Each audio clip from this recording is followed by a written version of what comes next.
And that's really where I think those early morning Bible studies came in, because it was kind of like I couldn't get through the day without that. Wow. Like if I didn't wake up and just even spend 2 minutes with him, it would be like my day would just be like, I'm just telling you, like. Hi there, and welcome to another episode of the Unforsaken Sisters podcast. I'm Sochi, and I'm your host, and I'm so excited to do another podcast. Every month, we get to discuss and share unforsaken women in our community. Today, we get to hear from Sara Meyer, and I am so excited to hear about her testimony, about her ministry, and all about Sara. So thank you so much for joining us on this Unforsaken Sisters podcast. And before we get into anything else, just tell us a little about you, about your family, about how you've come into this community. Oh, I love it. Thank you so much for this opportunity. So I am a wife. My husband, Mark, and I, we have a lot of beautiful children. So we're a joint, a blended family. Oh, okay. We have six, well, not kiddos. We have 3 that are now in adults. And we have 3 that still live at home with us. And so that's just been really fun, and it keeps us wildly busy, loving on them and helping them through the different things.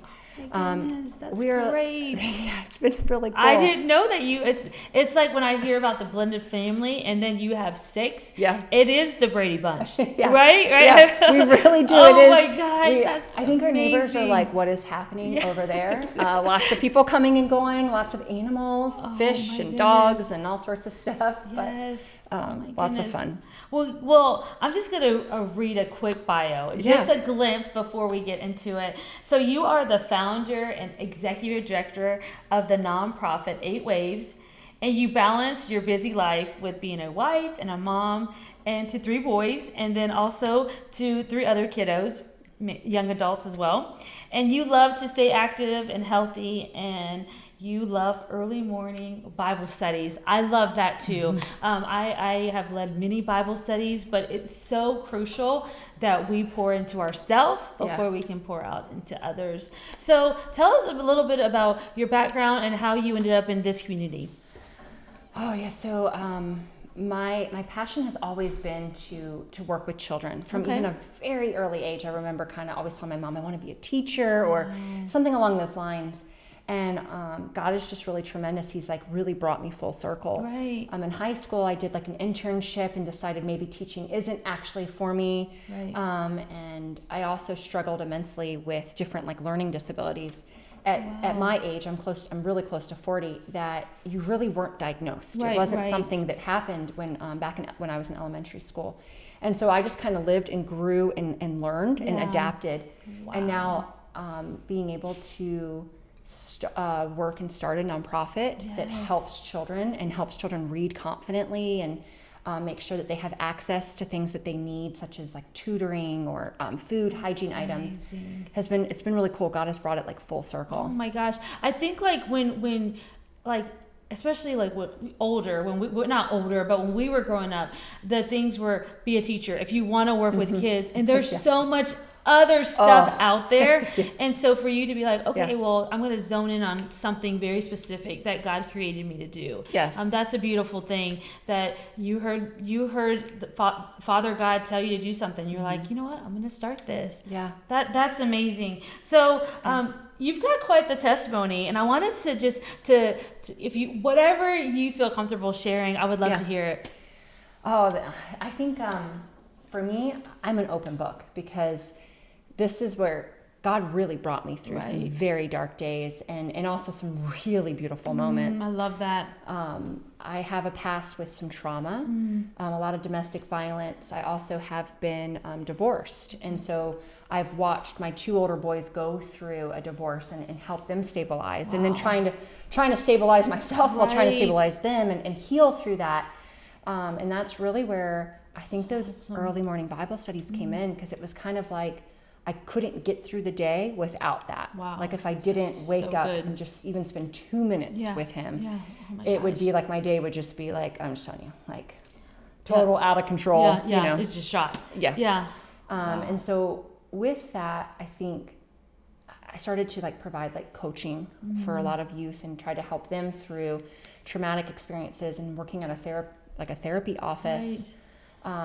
There was a really bad situation that happened in Winter Garden, and I just remember going, what is this? This is Winter Garden. This isn't, another part. Like, this is Winter Garden. How could there be a shooting that involved very young children? Wow. And prayed about it, and I just felt God just say over and over, like, you need to go. And I honestly felt it. That night I went home. Instead of going into the community where it happened, I decided, well, I'm going to go home and, I'll think about it some more. Yes. And I never have ever in my life felt the guilt that I felt that night. True story. I remember my husband was like, what's wrong with you? And I could barely speak, right? Because I just was like, God told me to do something and I didn't. And I don't know what it was supposed to be. Like, what did he want from me? Why do I need to go to that community, right? Like, and so that next day I said, okay, I'm going to go. And I went into a neighborhood, and there was a shooting that left a 16-year-old shot in the neck. And so there was a lot of yellow tape. Right. And there was kids playing really close to this area. And so I stopped and I talked to some of the kids and just said, hey, can you tell me about what's going on? And one of them was his sibling. And so what I saw and just shattered my heart is that it was normal. Right. Because he was out just playing. Yes. Like, it was like just another day. The child who was shot has survived. God, that's a whole nother testimony. Right. He is an amazing young man that has come back incredibly strong, sharing about God's his saving grace over his life. Wow. And he helps with us, but nice. Wow. Yeah, it's some deep stuff. Oh my gosh. There's a lot of these parts where you really have seen God step in, and because of that, because of meeting those kids, that was where we were like, okay, let's do this. Right. Let's start this. Let's pray. And so we prayed, and the name that God gave us was 8 Waves. And ironically, I thought that meant 8 different programs. Okay. Right. It wasn't until about a year and a half ago, someone who is very spiritually strong said, do you know why God gave you that name? And I was like, I have no idea. I'm just trying to come up with 8 programs that God wants us to do, and lots of prayer. And she said, no. She said, sweetheart, the number 8 in the Bible means new beginnings. This is waves of new beginnings. And our whole team just cried because we see it. We see these kids that we're working with. It's literally new beginnings. Their families that were destined for prison are changing their scenarios and are getting jobs and coming to God. And the kids are following. And so we're literally seeing radical change. And that is the name. That is God's way of like, so it's just like, there's so many testimonies in this of like, wow, it's God, right? Like, it's like he's real. This is so real. So when you say about a year ago that the lady spoke into you, how long had the ministry been in existence? So in 2018 was the shooting. Okay. I just started to kind of go in slowly, and then we decided full on during COVID, like we are going forward big time. And so we started Thursday meals. We'd go out to the community and do prayer with our neighbors. And then from there we started like an after school program. Oh, okay. And, so that's really the heart of it, is the after school program. Yes. That's where you kind of go in and disciple with helping with homework. But in little bits, you're feeding them snacks, I'm guessing, and then encouraging them. Is there Bible studies or what? There is. Yeah. So Wednesdays is our VBS, as we call it. Oh my gosh. I know. Wow. We hear a lot of like VBS at like summertime, but for us it's like VBS is so much fun. Right. Yeah. So let's just keep this going all year long. So Wednesday we partner with lots of different ministries. Anyone that wants to come in and speak about God and do a craft or a project or games or whatever they want to do.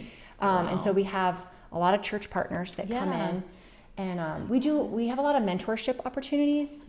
Right now we have 12 seniors about to graduate high school, and that is that's a dream come true. That these kids are going to go on and live such beautiful lives. And so just really making sure that we're there for the kids. That's amazing. Like, it's because I don't know much about 8 Waves, and so for me to come into this ignorant, about it. It's such a beautiful thing. And for your yes, look at what this is just the beginning, like the new beginnings. But these 12 seniors, you're seeing the fruit already. Yeah. And the changed lives, like this is not just this is generations that you're changing by your yes. It's huge. It's God, is what it is. It really is. Just the other day, we were dropping off items in the neighborhood, and we go to a specific area. That's what I was going to say. Is it the same neighborhood you go to? We now have grown pretty significantly. When this first started, we were working with 5 kids. We're now up to about 1,400 students. You are kidding me. Oh, my goodness. It's really, wow. It's really growing. Oh and just whenever we grow, God provides. Yeah. It's like so fully trusting in Him and the provisions, whether it's food, whether it's hygiene items, whether it's tutors, clothing, whatever it is, God has literally like provided it to us. But there was one gentleman that we visit certain areas where maybe there might be some more activity. Right. Yeah. And so the gentleman was struggling that day, and he said, "When are you going to talk to me about God?"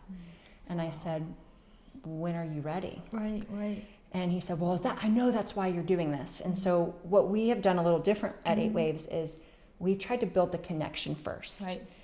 We tried to really show relationship, and that like no matter what, no judgment. We've been exposed to some really hard stories, a lot of drug abuse, a lot of trauma, a lot of sexual abuse and things that are hard to digest. But we constantly approach it with, we're your family. Heaven's not divided, and we're not going to live that way here. Wow. And so that day, he's like, "I think I'm ready." So, we had that conversation with him, and he lit up, right? And so he's like, I'm going to go tell so-and-so that you are a Christian. Yes. And it was like a funny story because they were having conversations, right? Right. Why are these people so like doing what we're doing? Yes. And so finally we got to say, well, we believe in God, and God called this. Yes. And so it's kind of cool to see. That was a very grown man. He was like 68, all the way down to a 5-year-old. Wow. Oh my goodness. Yeah. So do you guys have a facility that they go to? We do. So we meet at a church. Okay. We have different locations that we impact children. So like here in Claremont, we're more big within the schools. Okay. In West Orange County, we do have a facility that kids can come to in the after school, but that we also are very heavily involved in the school in West Orange County. So meaning West Orange High School, Lakeview, and Dillard. So where's the VBS on Wednesdays? That is off of Plant Street, like a half mile away from downtown Winter Garden. Wow. And then is that at a school or at a location? It's at a location. Okay. Wow. That's just so they know where to go. Yes. And like you said, where God guides, He provides. Yes. And so. Like that's something that Unforsaken too. Mo has that heart of wherever we can help. So if we could help in any way too, please let us know, because even with clothing and we have a pantry there, like we want to help. So please let us know. Like that's just Unforsaken has been tremendous. When this first started, I would remember I would write Mo and say, okay, I need X, Y, and Z clothes, or where can I go? What can I do? And just from the moment I text her to all the way through, she's incredibly helpful. So good. I love that. It's a blessing. So share with us, when you started 8 Waves, you just started with you. Now it's grown into a full nonprofit, right? Yes. So you're the executive director. Is there a whole staff? Or? There is. We have the heart and soul. We have a team that's just beyond tremendous. We have Kelly. She has been there almost from day one. Wow. And when I tell you, she is the hardest, most dedicated. She just pushes through, and she doesn't give up. Right. That's so good. It's just you like need you people like that. Yes. Oh and we have a children's director, Brittany, and a youth director, Eli, and then Chloe, who's helping us with community relations and just trying to build relationships within the neighborhood. Right. What's really cool about Chloe is that she actually lives in one of the neighborhoods that we support, and so Chloe gets a lot of visitors. She gets a lot of little kids at her house, and we're always like, how can we help? Yeah. And then we have a team. We have Deb and Jen, and so we just have this incredible team that has just God has brought. But not just saying that staff members. Then we have a whole host of volunteers. Yes. And the volunteers are really where the magic is at, because they they show up consistently. They're there for the kids. And they're the ones seeing a lot of change with that mentorship piece. Right. That's really incredible. So when you say mentor, it just seems like you had a plan, and God is, you're just trusting him, right? Fully. Like even like with the different things that you're doing with the mentor, like there's plans of action for you and this. And I love how like you're like, I don't even know how I'm doing it, but God just gives you that, or he provides the people to help you with that. Yeah, that is the coolest thing. There's this like video, I don't know, it's like on social media, it's becoming popular. It's like, don't ask me how I did it, but it was hard. Right, yes. There's like this little saying that's going around, and I literally laughed out loud last night, and I said, well, I know how I did it. It's God, right? But it has been hard. Yes. There has been days where you're like, I don't know if I can, even talk today. Yes, right. But I think the thing is just like fully trusting in his plan and seeing the impact. I remember at one point when this was first starting, and Orange County had said, if we impact one child out of 100, that will be some good data, right? Wow. If we save one child from going to prison, that's good data. Yes. And I'm like, we're saving 100 children, right? Like, and it's not us, it's God. Like if he's going to bring us the kids, and yes, there has been kids that we have been working with that we're still trying to reach, but I think that's the whole point, is like, that's Kelly's determination. We're not going to give up on those kids, right? Wow. We're going to come back, and we're going to stay strong and let them know that, like, yes, there was mistakes made, but they're still loved, right? And we're going to work through those. Oh my gosh, I love that you said that there's days that it's hard, and there's gonna be and like ministry isn't easy, and there's gonna be those moments like Elijah where he wanted to quit, and God provided that encouragement, that food that he needed. But like, it's so important that we stay real, because people that are, starting ministries and they're like, this is too hard, I'm going to quit. Like for you, that's a real thing. Like, don't quit. You're going to have those days. Yeah. If God told you to do something, don't quit. 100%. You constantly, if you're looking, I think the big thing is it is hard. Ministry is hard. Right. We're not called to like, go and lay on the beach. Right. For the rest of your life. Yeah. You're dealing with like, these are hard things. Right. I think you have to find the beauty in the hard. Yes. I think you have to find... That's good. Yes, find beauty in the hard. Yeah. You have to. Yeah. Because those 12 seniors, I'm just thinking of those 12. Yeah. Just change lives. It's huge. Yeah. To me, it's one is going to the Army, and so just to know his impact of what you'll be able to talk about God. And it's just really exciting. And I think there's like... in ministry, I think you have to surround yourself around other people in ministry, and then find people that will pray for you. Yes. That was not something I did in the beginning, and spiritual attacks were real. My marriage was tested. My children were tested. My health last year was tested. And we just kept saying, okay. And to me, I was like, well, the devil's showing me I'm on the right track. Right, so this is, and looking at it that way, and just kind of, rebuking him and saying, Jesus, like, no, I need you to step into this health so that I can get back to the calling. Yes. So that's just a testimony in itself, is that reminding yourself you can't do it alone. And you shouldn't. You should have people alongside you, maybe not even in the trenches with you, but they're in the trenches praying. Yes. Like those people that maybe cannot do that because they're working at a regular job, they can still help you financially, and they can definitely pray. That's the most important thing. We started to write out like ways people can help us, because there's so many different things, whether it's donating snacks, because we feed a lot of children, a lot of food insecure children, or donating hygiene items, because honestly, in just Claremont alone, partnered with 12 schools, 500 children a week are on this hygiene program. And these families desperately need that toilet paper. Right. And we have seen them they are living without it unless we provide it. And so staying with that, I think, is like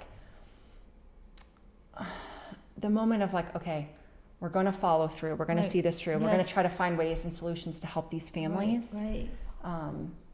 It's pretty amazing. Jesus. But you can always pray. Yeah. So if someone said, hey, I'm short this month and I can't contribute, or I can't come and volunteer, but to us, prayer, that's how absolutely it's real. Yes. Yeah. So are there any events that are coming up in 8 Waves? That's a whole nother way to support 8 Waves. So we do a lot of like fundraisers. We have fun with them. We try to like make them fun. Right. Yes. And so we have a fashion show coming up, and we're just how fun. Yeah, that's good. Highlighting a few different boutiques. We've got community members as some models. A lot of our 8 Wave students are modeling. We have 6 of the girls modeling. Oh, that's so good. Yeah. So, how do they get tickets for this, or do they just show up? So on our site, so it is a ticketed event. Okay. Last year we sold out pretty quick. Wow. This year we're able to add a few more spots, so thank goodness for that. But it's in Winter Garden. It's on our site, so if someone visits our website, 8waves.org, and you'll see it right there. It's called Glam and Brunch. It comes with brunch from market to table. And oh, nice. Yeah. So 8waves.org. 8 Waves, it's gonna have everything. It's gonna have everything. What are some things that you would want our audience to know on ways that we can specifically help? Like you said, snacks, of course, money. Like we always say that ministry takes money, right? Yeah. I mean, that's just real. But what are some ways, like tangible ways that we can help? Okay. This is the best question because Yes. I literally worked on this morning, not knowing. Yeah. Oh, so wow. Good. Okay, so I think it comes back to prayer. Yeah. Number 2, consider donating items, snacks. Really, when I tell you, it goes quick off our shelves. So a lot of like during summertime, a lot of our kids lack consistent meals. Right. And so we will work with kids in our free summer camp that when they eat with us at that 3:30 mark, they're often not eating again till they see us the next day. Right. Wow. So what we've been doing is sending them home with food so that we know that they have something to eat and they don't have to sneak it or, try to get it from somewhere else. And so definitely snacks is huge. Hygiene items are huge. The biggest question I get for this, right now we're completely out of deodorant and we're completely out of socks. And so we try to provide socks about every 3 months for children just to make sure they get about 2 pairs, just to make sure, because we don't want foot issues and stuff like that. And so that's one way. And then another way is we have like a lot of different programs. We have a lot of different opportunities. We love volunteers 8 and up. So you don't have to be an adult. You can be an 8-year-old and come and read with a child.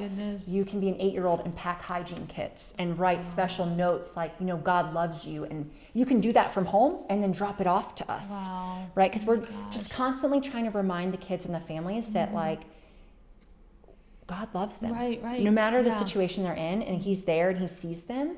You won't see a lot of photos of us doing this, but on Fridays we go out and we connect. We do a lot of handshaking, a lot of prayer.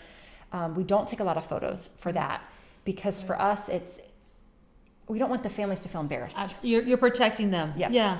Wow. So, but someone can join that. We have committees, and so there's so many different opportunities, and so we are creating a site on our page that will list those a lot better because right now it's a little confusing on our website. What are the opportunities? So hopefully in about a month we'll have that fixed. Yeah, that takes time to get that in order because you're doing it already, but to actually put that out there. I love that because I have a 10-year-old and I would love for her to volunteer, so, and of course me too. Is there a time in your life that you felt that nudge from the Lord to do something out of your comfort zone? And I feel like just starting this, but can you tell, even, it might be something currently even, that you felt a nudge. Yes, there's been a lot of those nudges. I definitely think starting 8 Waves was a nudge.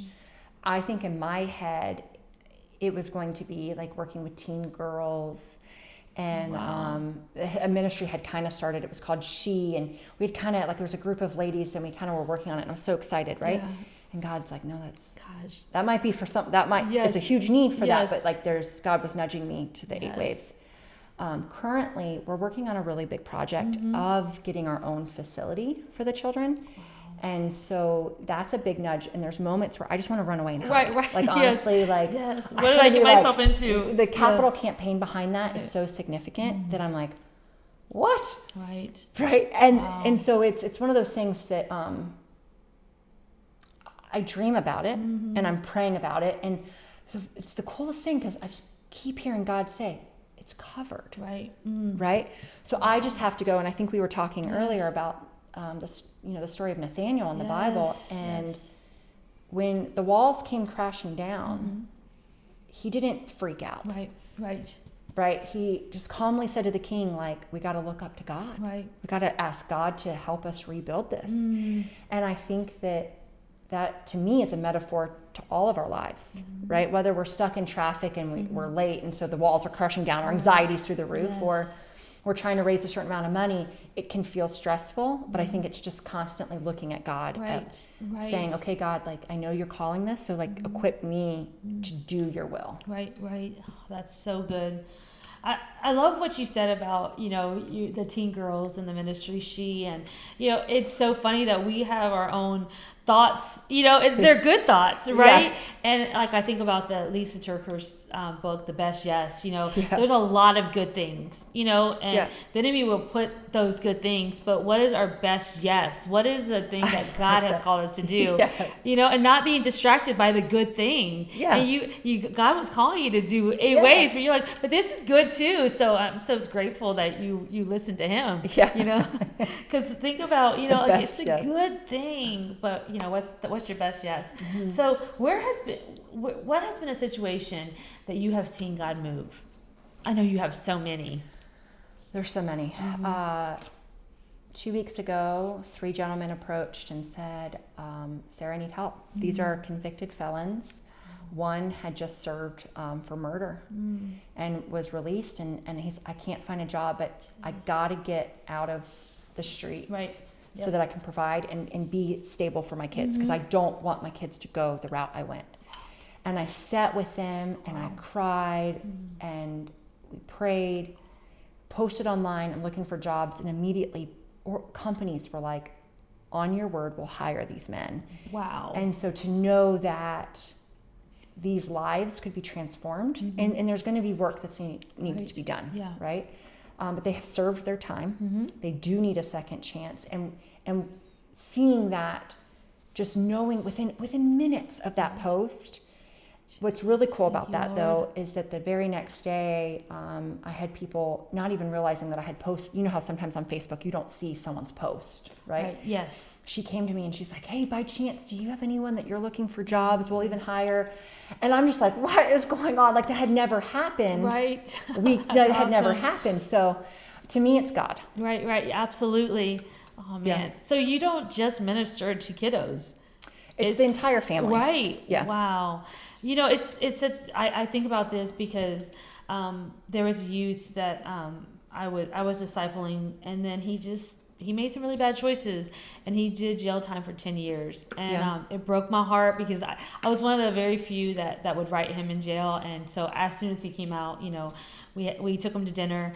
But that meant so much, like the monthly letters that he would get from me. But he was really struggling to find a job. Yeah. And I'm like, he's a good guy. He just made a bad mistake. And thank the Lord, he just started truck driving, and it has changed his life. And he's got a whole new life. But they have that label on them, and I'm like, just give them a chance. Well, I think it comes down to like self-worth. Yes. And then being offered a job that is minimum wage, but they can't make the bills because they have children, and so really just going, okay, you served your 15 years or whatever, 10 years. Yes. That now we need to help support. And so our main focus is the children, but to provide stability to the families, we'll do whatever it takes as far as finding therapy, medical, jobs for the parents. Oh my gosh, that's amazing.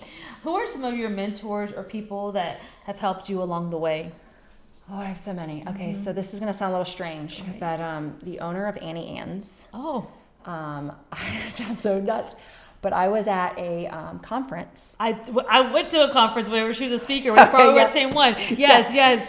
And she was speaking, and I sat there and I was like, she is talking to me. Oh my gosh. And I'm looking around, I'm like, is anyone else feeling this? I was like, no, she's definitely talking to me, right? Like kind of like, egotistical, right?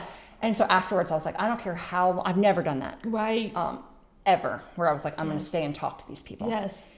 But that day I was like, I don't care if I'm here for 5 hours, I'm going to wait. Right. And I went to her, and ironically at that time I was doing She, and I was telling her all about it, and I was like, yeah, but for some reason it's just not being blessed in the way that I feel like it should be blessed, right?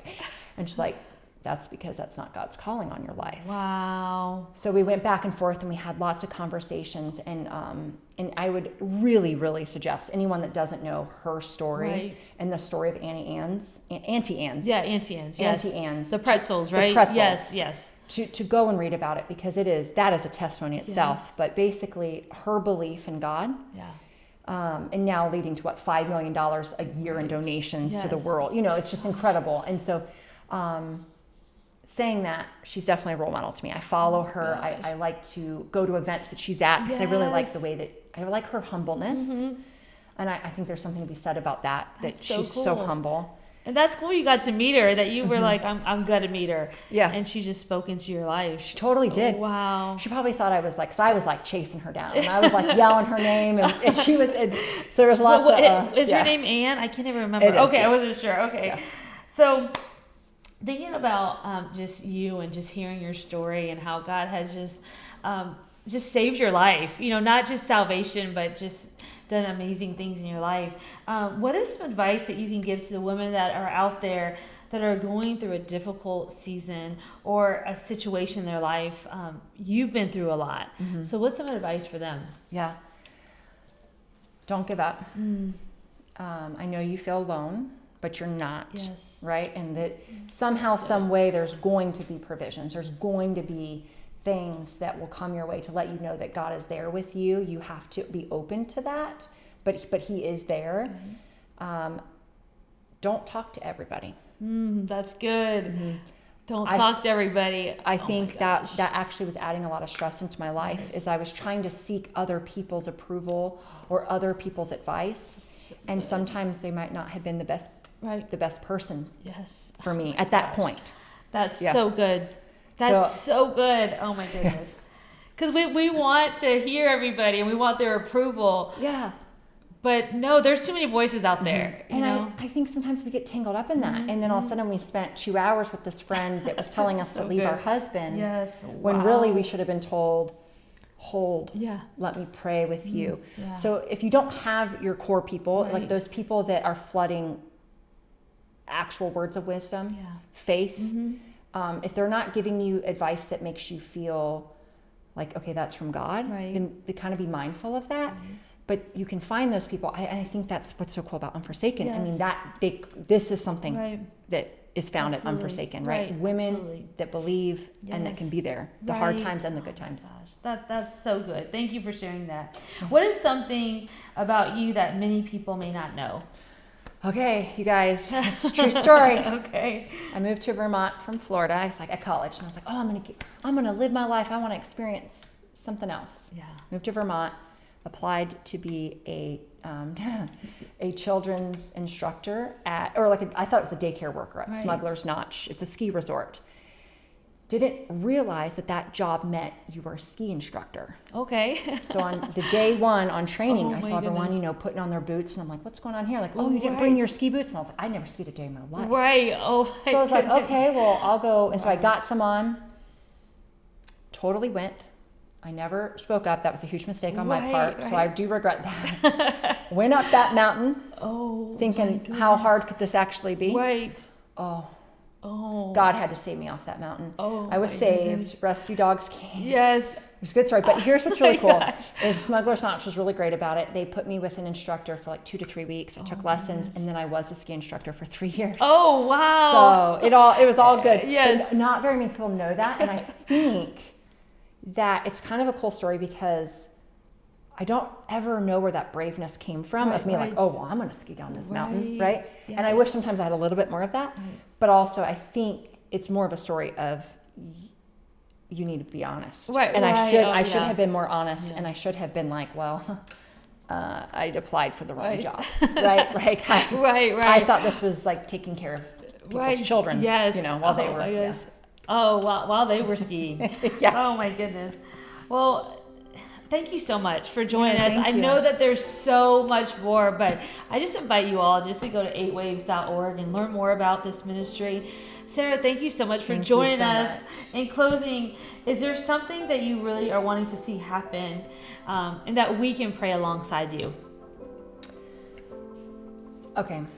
I think collaboration. I think earlier you and I were talking about, I think we need to have less divide and less barriers and less fear and more unity and saying that, you know, we really need to collaborate more because that's what God would want, I feel. So I think if we could pray for that, that would be great. Yes, absolutely. I love what Mo, our leader, she really exemplifies that, you know, we're all in this together, and she supports different ministries, women's ministry, and even at Unforsaken Treasures, there's several people that go to different churches. It's not just one church. We're just, I guess, a fellowship of many churches represented. And it's such a beautiful thing that we can do that, you know, and we are the body. It's not just one. We are the body of Christ. So I just thank you so much for joining us. Thank you so much. Thank you. And thank you for joining us on another episode of the Unforsaken Sisters podcast. Can you like or comment, and make sure that you can subscribe to this video so you never miss another episode. Thank you, and God bless you. Thank you.